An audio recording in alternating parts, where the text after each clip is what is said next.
Cette question, que va répondre Vladimir Poutine à l'ultimatum des Européens et Américains? Le Kremlin dit réfléchir ce soir, alors que depuis Kiev, les alliés occidentaux, représentés par 4 dirigeants, dont Emmanuel Macron, ont exigé un cessez-le-feu de 30 jours à partir de lundi, faute de quoi Moscou s'exposerait à de nouvelles sanctions massives. Et cette fois, ils ont le soutien des Américains. Est-ce qu'on assiste à un tournant ce soir et pour quels résultats?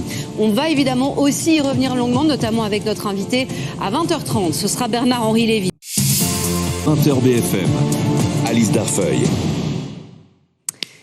Il est 20h30, vous êtes dans le 20h BFM et nous avons le plaisir d'accueillir ce soir Bernard-Henri Lévy. Bonsoir. Bonsoir. Bienvenue dans le 20h BFM. On va écouter évidemment ensemble l'enquête du 20h BFM.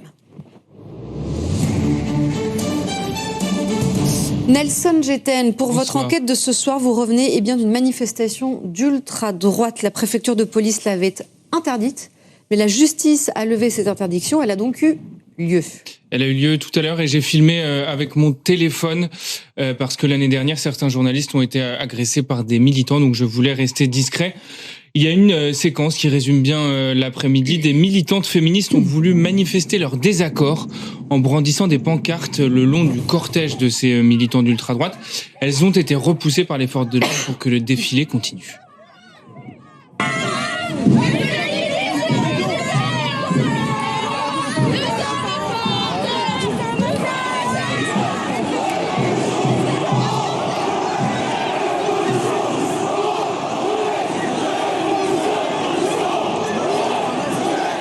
Alors, qui sont ces militants? Chaque année, autour du 9 mai, tous les groupuscules d'ultra-droite de France se réunissent à Paris pour commémorer la mort de l'un des leurs, Sébastien Desieux. C'était en 1994.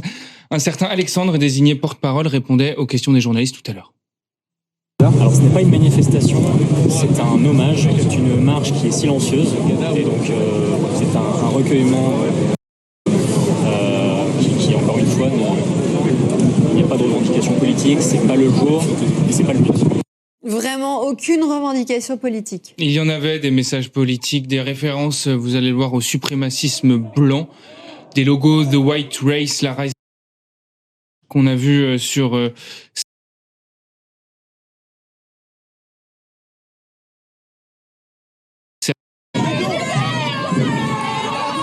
ont voulu manifester leur désaccord. Elle a donc eu lieu. Elle a eu lieu tout à l'heure et j'ai filmé avec mon téléphone parce que l'année dernière, certains journalistes ont été agressés par des militants, donc je voulais rester discret. Il y a une séquence qui résume bien l'après-midi. Des militantes féministes ont voulu manifester leur désaccord en brandissant des pancartes le long du cortège de ces militants d'ultra-droite. Elles ont été repoussées par les forces de l'ordre pour que le défilé continue.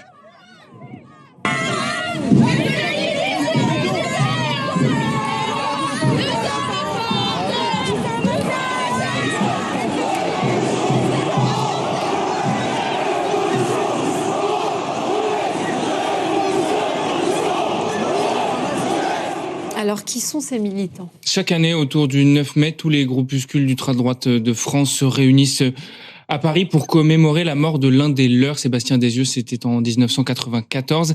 Un certain Alexandre, désigné porte-parole, répondait aux questions des journalistes tout à l'heure. Alors ce n'est pas une manifestation, c'est un hommage, c'est une marche qui est silencieuse. Et donc c'est un recueillement qui encore une fois, il n'y a pas de revendication politique, c'est pas le jour et c'est pas le but. Vraiment aucune revendication politique. Il y en avait des messages politiques, des références, vous allez le voir, au suprémacisme blanc, des logos The White Race, la race qu'on a vu sur certains t-shirts que vous allez voir juste là. Hop, l'image s'arrête, The White Race. J'ai repéré une marque de t-shirt néo-nazi aussi, Runic Storm, avec les chiffres 1488. 14, c'est une référence au suprémacisme blanc, et 88 à la 8e lettre de l'alphabet, donc le HHH, Heil Hitler. Toujours sur les t-shirts, il y en avait un qui portait un t-shirt Der Dritte Weg, le troisième chemin. C'est un groupuscule néo-nazi allemand, la troisième voie, en référence au Troisième Reich. Et comment ont réagi ceux qui étaient là, les riverains, face à ce défilé? Ils étaient choqués, ils étaient plutôt hagards pour la plupart, et certains étaient en colère.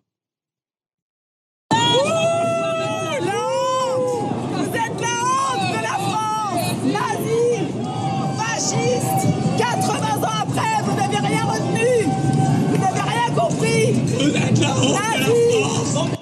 ne sont pas beaucoup à être en colère non plus. Mais il y en a eu cas, plusieurs le long du cortège. Elles le disent. L'autre problème, c'est que la plupart des manifestants étaient masqués. Oui, et c'est interdit de cacher son visage en manifestation. Vous voyez un masque de Clermont non conforme en bas à droite de l'image. C'est un groupe néofasciste auvergnat. Il y en avait un qui n'était pas masqué, c'est lui, Marc de Cacré-Valmeinier, plusieurs fois condamné. La dernière fois, c'était il y a quelques mois, plusieurs fois condamné par la justice. La dernière fois, c'était il y a quelques mois, pour des violences commises lors d'un meeting d'Éric Zemmour à Villepinte. Qu'est-ce que ça dit, Nelson, de la menace de l'ultra-droite en France ? Ils étaient 600 l'année dernière à cette manifestation. Ils étaient plus de 1000 aujourd'hui, donc le nombre de militants augmente et parfois ils passent à l'action. Selon une enquête de Paul Conge du service police-justice de BFM TV, le 16 février dernier, des militants d'un groupuscule qui s'appelle les Hussards ont tabassé et poignardé à coups de tesson de bouteille un militant de la CGT à Paris. Les Hussards faisaient partie des organisateurs de la manifestation d'aujourd'hui. Qu'est-ce que vous auriez fait, vous, Bernard-Henri Lévy, ou qu'est-ce que vous auriez pensé si vous aviez croisé le chemin de ce rassemblement ? Je crois qu'il aurait mieux valu pour moi, que je ne le croise pas, ce genre de rassemblement. Pourquoi ? Parce que je crois être historiquement l'une des cibles de ce genre de voyous. Il y a eu il y a quelques années une manifestation, j'ai retrouvé ça l'autre jour sur YouTube à Saint-Germain, spécifiquement dirigée contre moi. Voilà, c'est des gens qui savent que je fais partie de leurs adversaires. Et qu'est-ce que vous pensez lorsque vous voyez ces images de cette manifestation qui a été autorisée par la justice ? Je pense qu'on a eu tort de l'autoriser. Je pense que ce sont des gens qui sont potentiellement criminels. Et cette manifestation, je ne connais pas le dossier, mais il me semble qu'elle ne devrait pas être autorisée, que la première décision était la bonne. Et ils sont plus nombreux, visiblement. Et j'ai l'impression qu'ils sont plus nombreux. En même temps, la vérité, c'est que cette tradition-là a toujours existé en France. Elle existe depuis l'affaire Dreyfus, en gros. Alors, elle est plus ou moins souterraine et à certains moments, quand elle est encouragée par un climat politique, par des influences extérieures, la guerre en Ukraine, enfin l'influence de Poutine et le modèle qu'il peut représenter pour ce genre de gens n'y est pas pour rien. Donc, leur rang gonfle, enfle. Et puis, il y a d'autres moments où ils retournent dans les caves, dans la clandestinité. Là, j'ai l'impression qu'ils assument. Certains étaient masqués, et puis vous l'avez bien dit, d'autres étaient à visage découvert. C'est ça qui me surprend le plus. Merci Nelson pour votre enquête. À demain soir. On va parler évidemment de ce qui se passe sur le plan du conflit ukrainien, parce qu'on a quand même, je sais qu'on l'a souvent dit, on a quand même l'impression d'assister là à peut-être un tournant qui pourrait changer la donne sur le terrain et sur le front diplomatique. Il y a eu donc ce déplacement aujourd'hui, on commentera les images très fortes, parce que vous, non seulement, vous connaissez très bien l'Ukraine, mais vous connaissez aussi le poids des images. Et c'est pour ça que je voulais vous entendre ce soir. Il y a eu ces 4 dirigeants européens aujourd'hui autour du président Zelensky. Cet ultimatum lancé à Moscou, un cessez-le-feu de 30 jours, avec le soutien des Américains, sinon des sanctions massives. On attend ce soir la réponse de Moscou. Et il y a cette interview d'Emmanuel Macron, qui nous est parvenu il y a quelques minutes avec des mots importants du président français sur la présence de troupes au sol. Voilà ce qu'il dit à nos confrères du Parisien, Emmanuel Macron. On va aller voir ses propos qui nous sont parvenus donc il y a quelques secondes. La plus grande armée d'Europe aujourd'hui, c'est l'Ukraine. 1 million de combattants avec la mobilisation. La clé, c'est d'avoir des troupes en Ukraine. Vous connaissez bien ce sujet, Bernard-Henri Lévy. À quoi fait référence, selon vous, Emmanuel Macron, lorsqu'il dit « la clé, c'est d'avoir des troupes en Ukraine » ? Des troupes françaises ? Des troupes européennes ? D'abord, la première chose importante, c'est la première phrase. C'est vrai que l'armée ukrainienne est la plus grande et la meilleure d'Europe. Et probablement l'une des meilleures au monde. Les pauvres, ils l'ont payé cher. Ils l'ont payé au prix du sang. Enfin, le résultat est là. L'armée ukrainienne fait partie des 2 ou 3 armées les plus vaillantes, les plus valeureuses, les plus aguerries du monde, premièrement. Deuxièmement, l'événement d'aujourd'hui, c'est pas tellement l'image, c'est l'unité politique réelle des grands pays d'Europe. Il manquait l'Italie. Mais ça, c'est extrêmement important et je crois que c'est la première fois que cette unité se montre ainsi. La troisième information, c'est ce que dit le président Macron aux Parisiens aussi, c'est que l'Europe est décidée à continuer d'armer cette armée ukrainienne. C'est pas seulement, tout le monde parle du cessez-le-feu, ce qui est évidemment très important, parce que c'est des vies épargnées, c'est le sang qui arrête de couler. Mais plus important encore, enfin, on dit clairement que la clé pour l'Europe, c'est d'armer l'Ukraine. Parce que si on veut la paix, on prépare la guerre. Et si on prépare la guerre, on donne à ceux qui savent la faire, c'est-à-dire les Ukrainiens, la moyen de la faire. Donc la vraie information du jour... c'est nous continuerons à le faire. Nous continuerons à aider militairement l'Ukraine plus que jamais. Et enfin... votre question. Sur ces troupes, précision, déclaration plus précise du président, la clé, c'est d'avoir des troupes en Ukraine. Le débat, c'est de dire qu'on aura une présence en deuxième rideau, dans les airs ou sur des points stratégiques éloignés du front. Voilà. Oui, parce qu'en effet... il n'est jamais allé aussi loin. Voilà, il n'est jamais allé aussi loin. Et en même temps, on est loin des fantasmes. Le président Macron n'a jamais demandé, aujourd'hui moins que jamais, à des soldats français d'aller se battre en première ligne de l'armée ukrainienne. Les Ukrainiens ont les hommes, ils ont le moral, ils ont le savoir-faire. Ce dont ils ont besoin, c'est un soutien clair. Soutien clair, ça veut dire des livraisons et ça veut dire en effet des soldats en deuxième rideau. Mais donc en deuxième rideau, c'est pas première ligne, mais c'est deuxième ligne. C'est très important parce que c'est un message... Ça veut dire quoi deuxième ligne ? Vous connaissez bien ces questions, vous connaissez bien ces termes. Alors ça veut dire par exemple, la première ligne, mettons, c'est Pokrovsk, où là les Ukrainiens se battent, il y a des j'y étais il y a quelques semaines, nous en avons parlé sur ce plateau, j'en ai fait un film, ils se battent dans des combats très rudes. Deuxième ligne, c'est Pavlograd, je pense que c'est à ça que fait allusion le président, qui connaît assez bien la géographie de la guerre ukrainienne. Donc Pavlograd, c'est à quelques dizaines de kilomètres de Pokrovsk, c'est une zone bombardée. Pardon ? C'est à une petite heure de route, oui. 1 heure de route, voilà. Et ça peut être ça, deuxième rideau.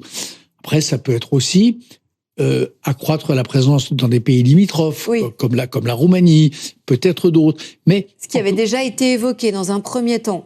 Oui, nous avons déjà des troupes en Roumanie. Mais ça veut dire en tout cas adresser à Poutine et à ses alliés un message clair. Mais nous sommes derrière l'Ukraine. Est-ce que ce sujet fait l'unanimité parmi les Européens ?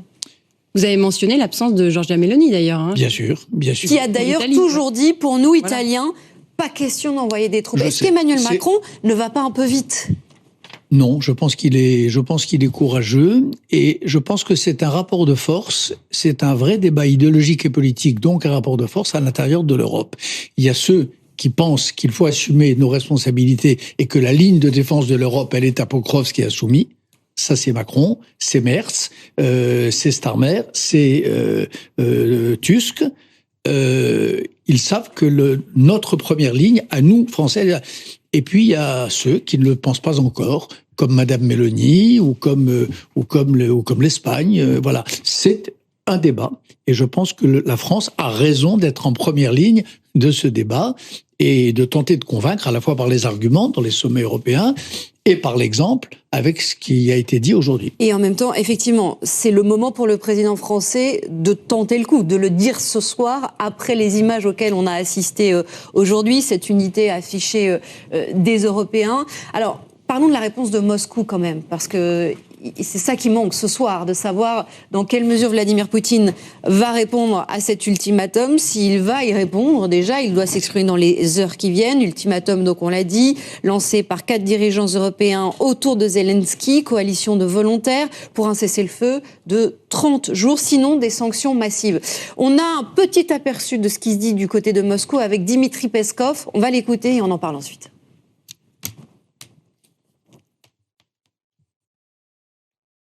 Alors, on va l'écouter, le porte-parole du Kremlin, qui dit, en gros, le Kremlin réfléchit, mais qui pose déjà des conditions, en fait, Clémence Dibou, avant de répondre à cet ultimatum. Il y a eu 2 interventions de Dimitri Peskov aujourd'hui, très rapidement, pour que vous puissiez y répondre.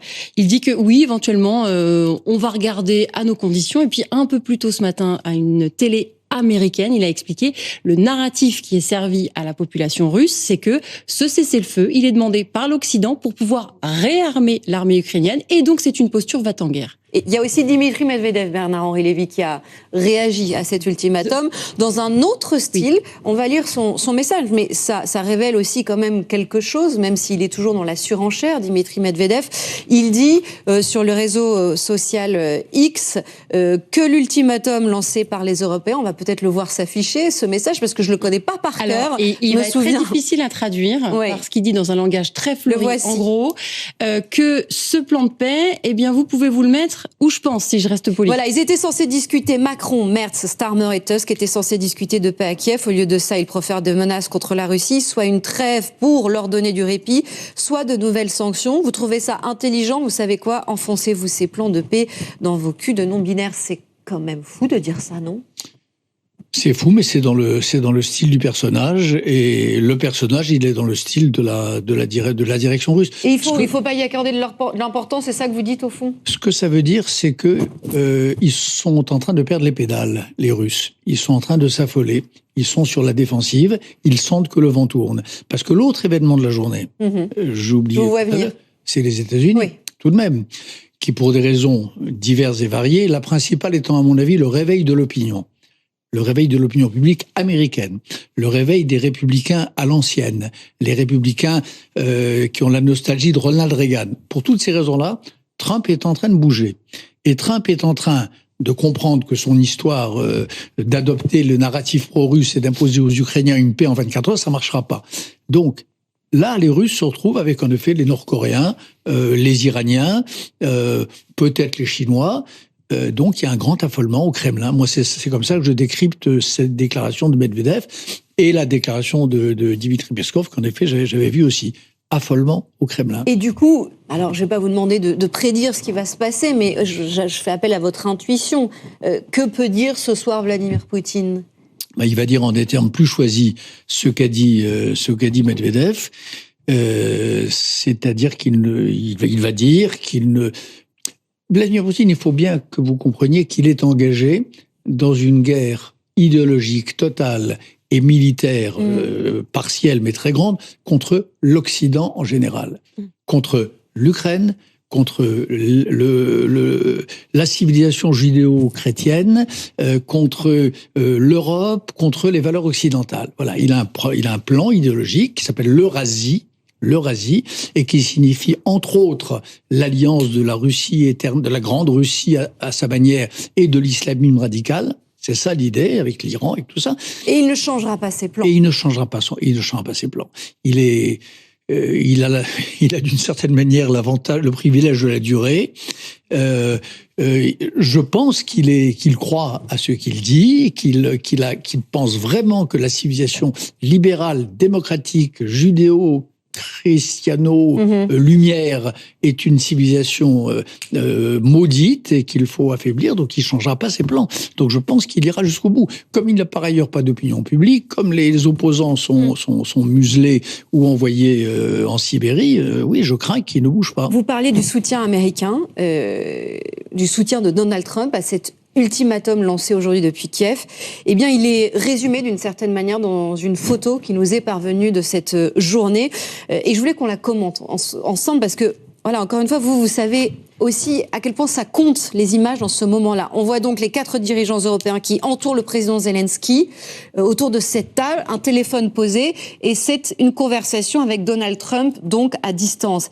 Elle est forte, cette image. Est-ce que, selon vous, au même titre que, par exemple, le face-à-face entre Zelensky et Trump dans la basilique Saint-Pierre, cette histoire pourrait rester dans l'histoire ? On ne sait jamais ce qui reste dans l'histoire, et je crois que l'histoire, c'est pas des images. Mais que voyez-vous sur ces images? Ce que je vois, c'est des Européens unis, 2 fraternels avec leurs frères de cœur et d'âme et d'armes en Europe, Zelensky, et troisièmement, qui savent que le soutien américain est capital. Parce que les forces de réassurance dont nous parlions tout à l'heure en deuxième ligne, et les forces ukrainiennes en première ligne, il y a une chose essentielle dans les 2 cas, c'est le soutien logistique et de renseignement américain. Moi, comme vous le savez, je viens de terminer le tournage d'un documentaire, oui, où je parle beaucoup avec les hommes de troupes, mais où je parle aussi avec le président Zelensky et où il y a une interview avec le général en chef des armées ukrainiennes qui s'appelle le général Syrski, qui est le patron de l'armée, qui m'a donné, je crois, une des interviews rarissimes. On va aller voir ces images de votre documentaire d'ailleurs, si on peut nous les montrer, puisque vous nous avez fait parvenir quelques images de ce documentaire, qui est en fait le dernier volet du quatuor ukrainien que vous avez réalisé, qui a été tourné du côté notamment de Soumy. De Soumy et de Pokrovsk. Voilà, et de Pokrovsk. Les images que vous allez voir, elles ont été prises par mon co-réalisateur et qui a réalisé le film avec moi, Marc Roussel. À cette occasion, vous rencontrez le président Zelensky ? Je rencontre le président Zelensky quelques heures avant son départ d'ailleurs pour Washington, le jour de la fameuse séance au bureau ovale. Et cette jeune femme, c'est une militaire, c'est un personnage magnifique, elle a 22 ans, elle est commandante d'une unité de dronistes. En temps de paix, elle était poète. Elle avait un fiancé qui était poète aussi et qui vient de mourir quelques jours plus tôt à Pokrovsk. Et cette jeune femme, donc qui s'appelle Oksana, comme le général en chef Syrski qu'on voit pas, mais enfin voilà, ils me disent une chose. Les armes, c'est pas nécessairement le problème parce qu'on est de plus en plus en mesure de les produire. Et ça, je l'ai vu, j'en suis le témoin. En revanche, il y a une chose dont on ne peut pas se passer, c'est des systèmes de surveillance américains capables de nous dire, une minute avant, il y a un missile qui est en train d'arriver sur Kiev. Il y a un missile qui est en train d'arriver sur Kharkiv. Et ça, ces moyens de renseignement, aujourd'hui, je suis pas expert, mais ce que me disent tous mes camarades ukrainiens avec qui j'ai passé du temps, c'est que ça, il y a que les Américains qui puissent le fournir. Donc, ce qui se passe, pardon? Ce qui fait des bombardements beaucoup plus meurtriers sur les grandes villes ukrainiennes. Et les villes qui ne sont pas surveillées par ces systèmes d'intelligence et qui ne sont pas protégées par des systèmes genre patriotes sont d'une vulnérabilité extrême. Et d'ailleurs, rappelez-vous, là j'étais sur le terrain à ce moment-là. Quand les Russes, il y a quelques semaines, ont fait leur fameuse contre-offensive sur la zone de Koursk que les Ukrainiens avaient conquise en août dernier, ils l'ont fait à quel moment? Dans les quelques jours où les Américains ont suspendu leurs renseignements. Il y a eu quelques jours où Trump, dans un de ces basculements un peu erratiques que nous connaissons, a dit on arrête le renseignement. Là, l'armée ukrainienne est devenue aveugle. Moi, j'étais avec les commandants. J'étais avec des commandants de terrain. Ils étaient aveugles. Et là, quand on est aveugle dans la guerre moderne, qui n'est plus la guerre de tranchées 1914, mais qui est une guerre technologique avec des drones et tout ça, quand on est aveugle, on est mort. Donc, votre photo, elle veut dire Europe unie, qui a encore besoin des Américains, ne serait-ce que pour cela. Et votre documentaire s'appelle Notre guerre. Je précise d'ailleurs qu'il sera projeté le jour de la cérémonie, la veille de l'ouverture du festival, le jour même. Il y a 3 films ukrainiens. C'est un hommage à l'Ukraine qui est organisé par le Festival de Cannes par Thierry Frémaux. Il y a un film d'Ariane Chemin qui est un portrait du président Zelensky. Il y a un très beau film de Tislav Tchernov qui s'appelle à 2000 mètres d'Andrivka. Et il y a mon film qui s'appelle en effet Notre guerre. Notre guerre. Et qui chronique sur le terrain, je crois au plus près que l'on peut des combattants, ce courage ukrainien, cette résistance ukrainienne et cette façon qu'ils ont de défendre à la fois leurs valeurs, mais beaucoup celles de l'Europe et de l'Europe. Et je crois que vous vous êtes croisés plusieurs fois tous les deux à l'aéroport en allant en mission. Moi, je vous ai reconnu en Ukraine. Plusieurs fois à l'aéroport de Varsovie, justement, où on se croisait pour aller en Ukraine. Entre quelques commissions. Je le sais. Vous l'avez reconnu. Je vous avais reconnu et c'est pas étonnant parce qu'on y a tout de même passé, et vous et moi, beaucoup de temps depuis 3 ans. Et justement, c'est pour ça que nous allons passer au choix du 20h BFM. Vous savez comment ça fonctionne, de Clémence Dibou. Clémence, vous allez nous parler justement, très intéressant, parce qu'hier, on a beaucoup parlé de l'opinion publique. Et Notre guerre à Cannes est ouverte au public, bien sûr, au public des festivaliers. C'est pas une projection fermée, je le dis pour vos spectateurs, pardon. On va parler, et je vais prendre votre texte en direct, comme ça. Voilà, ce sera beaucoup plus simple, on va pas essayer de se cacher. On va parler donc de l'opinion publique ukrainienne. Dans quel état est-elle après 3 ans de guerre? C'est très très dur. En fait, il y a eu un sondage qui est sorti il y a quelques jours et qui a été repris par les médias ukrainiens pour montrer l'union nationale qui persiste malgré 3 ans de guerre. On y apprend que quasi 57% des Ukrainiens ne sont prêts à aucune concession territoriale, même pour obtenir la paix. Alors, on se dit, c'est donc qu'il y a plus d'un Ukrainien sur deux qui est toujours sur ces mêmes positions. Mais en fait, alors il n'y a pas de fracture, c'est pas ça que je veux vous dire ce soir, mais il y a une vraie union nationale qui s'érode avec la fatigue, avec l'usure. Regardez ce chiffre, 11% qui envisagent aujourd'hui de céder une partie du territoire. C'est quelque chose qui était impensable il y a quelques mois encore, place Maïdan.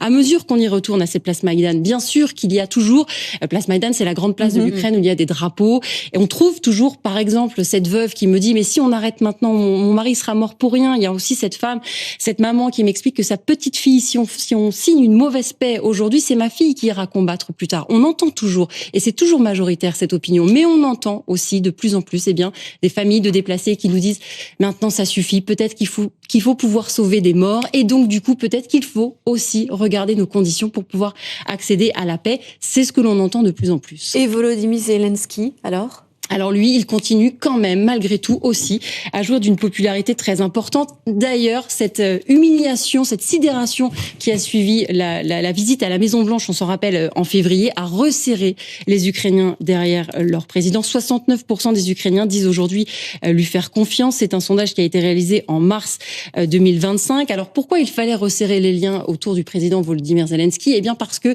les Ukrainiens, fatigués par la guerre, déjà parce qu'il n'y a pas eu d'élection depuis 2019 et que donc du coup, il y a eu aussi cette impression et ce sentiment très présent chez les Ukrainiens que de toute façon, en général, et ça c'est quelque chose de très historique, les politiques, parfois aussi, souvent, ça rime avec corruption, parce que c'est aussi un problème en Ukraine. Cette image d'un cercle fermé autour de Volodymyr Zelensky, c'est beaucoup Andriy Yermak, le chef du cabinet de Volodymyr Zelensky, qui donc fait selon ses détracteurs, fait le vide autour de Volodymyr Zelensky et qui impose ses décisions. C'est celui qu'on voit. C'est lui qui est en charge des négociations en ce moment. Alors, il n'y a rien à dire dans l'opinion publique autour des négociations de paix, mais peut-être autour du vide qu'il fait parfois autour de Volodymyr Zelensky. Mais, dès qu'il y a une contradiction ou dès que le président ukrainien est critiqué à l'extérieur, on sent tout de suite que les liens se resserrent. Le cessez-le-feu, ils y croient ? Non, ils n'y croient pas. Ils l'espèrent, évidemment, bien sûr. Je parlais avec une Ukrainienne tout à l'heure, je lui ai demandé si elle allait écouter ce discours de Vladimir Poutine. Elle me dit non, j'ai vraiment plus la force, écoute-le pour moi, tu me feras un résumé parce que de toute façon, tout ce qu'il dit, je n'y crois pas. 77% des Ukrainiens sont favorables à un cessez-le-feu de 30 jours. Alors ça, pareil, c'est un sondage qui a été réalisé en mars 2025. Et évidemment, bien sûr qu'un cessez-le-feu, après 3 ans de guerre, après environ 80 000 morts, 400 000 blessés civils selon les estimations, ce cessez-le-feu serait le bienvenu. Je rappelle qu'un Ukrainien sur 2 aujourd'hui a perdu quelqu'un dans ce conflit depuis 2022. Donc oui, bien sûr, ça serait bienvenu, mais non, il ne veut pas y croire parce que ce serait encore, pardon de l'expression, mais ce serait encore des montagnes russes et ce serait encore plus difficile à digérer. Quel chiffre vous retenez, la popularité de Zelensky, ou c'est 11% qui se disent prêts aujourd'hui? 11%, c'est pas rien, à céder du territoire parce qu'ils en ont marre, parce qu'ils veulent que ça s'arrête. Moi, ce qui m'impressionne, c'est la popularité de Zelensky. Je ne connais pas un chef d'État au monde, en tout cas dans le monde libre, dans le monde démocratique, qui soit aussi populaire que lui. Surtout après 6 ans de pouvoir, c'est énorme. D'habitude, regardez, Trump, à 120 jours de sa prise de fonction, il est déjà tombé à je ne sais pas combien. Donc c'est ça qui me frappe. Et c'est ça qui me frappe, non seulement dans le chiffre, mais parmi les gens que je rencontre, les vrais gens, qu'ils aient voté Zelensky ou pas, sa popularité est inentamée. Et là encore, ça c'est le film d'Ariane Chemin, qui est un beau film et qui montre bien. On a une image, regardez, du président Zelensky, Emmanuel Macron, qui vient de nous parvenir avant de se quitter. Je crois que c'est le New York Times qui fait sa une aujourd'hui sur à quel point ils sont devenus des alliés proches. Oui. Est-ce qu'ils ont un lien vraiment privilégié ? Je crois qu'ils ont vraiment un lien privilégié. Et il y a une scène dans mon film où je les filme ensemble et où on voit ce lien de plus que privilégié. C'est pas seulement un lien d'alliés. Ils sont devenus amis ? C'est un lien d'amitié, ça c'est certain. C'est un lien de fraternité et un lien de confiance. Il me semble que parmi tous ces alliés en Europe, celui en qui le président Zelensky croit le plus, en qui il fait le plus confiance, et ça il lui est arrivé de me le confier, c'est le président Macron. Quant à Andriy Yermak, je suis pas sûr de partager votre avis. Il reste assez populaire. Les gens connaissent sa fidélité à toute épreuve à son président. Il cristallise tout ce que la classe politique ukrainienne peut encore avoir de magouille. Écoutez, c'est d'abord un grand négociateur. Ça, c'est pas là-dessus qu'il est critiqué d'ailleurs. Voilà, c'est lui qui mène vraiment les négociations avec la fermeté nécessaire et en même temps l'ouverture requise. Il n'a pas d'ambition personnelle. Il est au service de son président. Et moi, je leur dis souvent, lorsque je les vois à Kiev, que le jour où l'Ukraine sera libérée, quand il y aura un ordre des compagnons de la libération, je pense qu'Andrei Yermak pourrait être le premier dans l'ordre des compagnons de la libération ukrainienne. Et le choix il faut qu'on avance, le choix du 20h BFM, parce qu'après... un peu. Oui, mais parce qu'après, Anne-Charlène va encore être pressée, la pauvre. C'est la place à Elle sait comment ça marche. Ensauvagement, Anne-Charlène, ultra-violence, les mots de la violence en politique. D'autant que on en a rajouté un ce soir avec le terme de Bruno Retailleau qui nous parle de barbarie, d'une société qui aurait engendré des barbares. Donc moi, ce que j'ai voulu voir, c'est ce que ces mots finalement ont comme poids. Qu'est-ce que ça veut dire? Est-ce qu'il y a plus d'ultra-violence? Et en fait, moi, je me suis rendu compte que c'est pas qu'il y en a plus, c'est qu'elle est différente, notamment parce que la violence, elle évolue avec sa société et ses moyens d'expression. Ultra-violence, ensauvagement, ça veut dire quoi au fond? Alors si on fait un peu de sens des mots, l'ensauvagement, ça vient du terme ensauvagir, qui voudrait dire rendre sauvage. Et en fait, c'est là qu'on a eu un paradoxe dans l'histoire, parce que rendre sauvage, ça pouvait dire aussi restituer l'état de nature. Et donc on a certains de nos philosophes, comme notamment Montaigne, qui ont ce fameux mythe du bon sauvage et qui y voient une éloge de la liberté. Sauf que très vite dans l'histoire, le sauvage, c'est devenu aussi celui qui est cruel au fond. Et il y a eu aussi la vague de colonialisme avec cette idée du sauvageon qui va de ce fait taxer les indigènes, les étrangers de cette cruauté.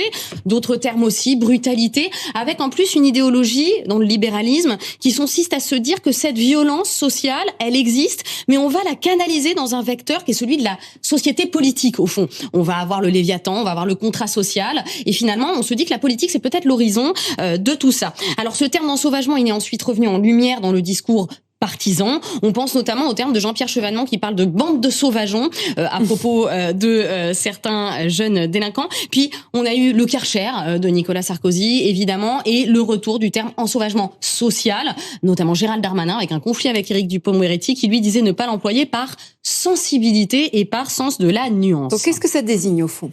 Alors au fond maintenant on a un peu changé, on parle souvent d'ultra-violence et c'est assez symptomatique, on a retiré le tiret. C'est-à-dire que dans plusieurs articles du Monde on retrouve ce terme d'ultra-violence des jeunes, d'ultra-violence de groupuscules, etc.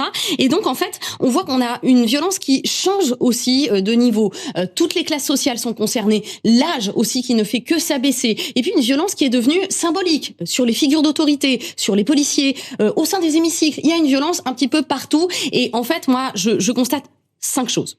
D'abord, une grande réalité des chiffres, c'est-à-dire que oui, on doit le dire, sur les homicides, notamment tels que c'est mesuré par l'INSEE, etc., on va avoir une augmentation des meurtres par homicide, mais ça reste stable aussi sur 2023-2024, avec Alain Bauer qui nous chiffre l'année 2023 comme étant la plus violente de l'histoire, par exemple.